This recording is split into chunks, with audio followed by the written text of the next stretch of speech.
54,000 acres were burned in the Lolo Peak Fire last year. As the fire neared homes in the Lolo area, one homeowner sacrificed his own land to protect the valley. During the fire, the Purcells were awarded the Montana Neighbor Award for providing public access to their land for recreation. MTN's Lolo was on the Purcell Ranch as volunteers helped restore the grounds to their former beauty. Lolo joins us now live in the studio. Lolo. Thanks, Kent. Over the last 2 days, I spent hours and a tasty lunch with volunteers helping to restore the once popular wildlands of the Purcell Ranch near Lolo. And so now, look at this. This is looking good. These volunteers are doing more work in a morning than it'd take me a month. And this broadcast is not about me. This broadcast is about these awesome people that are here. Well over 50 volunteers were slashing and burning up into the Bitterroot Selway Wilderness on the Purcell Ranch, a 170-acre public access recreation and hunting ground.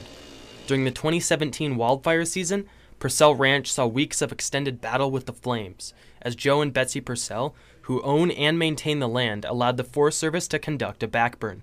Ultimately, this selfless decision saved the neighborhood. The Purcells saved all these other homes, at least 34, maybe up to 40 other homes here from being caught up in that fire. So they sacrificed their property in order to save the neighborhood. For decades, the private ranch has been public access. And now, after years of service to the community, the Montana Wildlife Federation and Hellgate Hunters and Anglers organized a volunteer service weekend over Memorial Weekend to help heal the burned hillsides.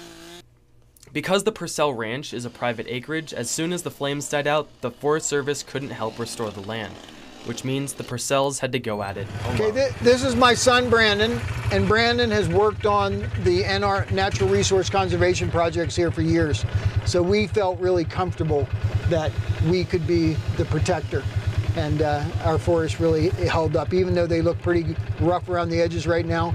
As Brandon and I have bonded together, we will put the ranch back together with the help of all these wonderful people here today. After working alone through winter, the Purcells found respite in helping hands from across the world. When Joe gave me a tour of his ranch, he pointed out these little orange markers. They're going to be the site of wildflowers that have been donated from people across the globe.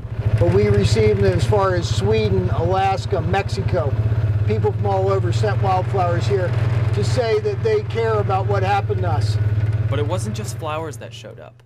Volunteers came from all over as well, from Indiana to Washington. They could be lots of places on Memorial Day weekend, but they chose to come here and help a family who truly deserves that opportunity for us to help. I saw Joe's post on Facebook, really felt the need that I had to be here and help. The efficiency and determination of the volunteer force helped clear acres of snag trees and brush so that the land can be enjoyed by recreationalists and hunters once again. Every time Joe mentioned the Corps of Volunteers, he would say, "This is real America." The kindness and hospitality that I was shown by everyone I talked to proved the power of being a good neighbor. I'm Lolo Peak Fire for MTN News.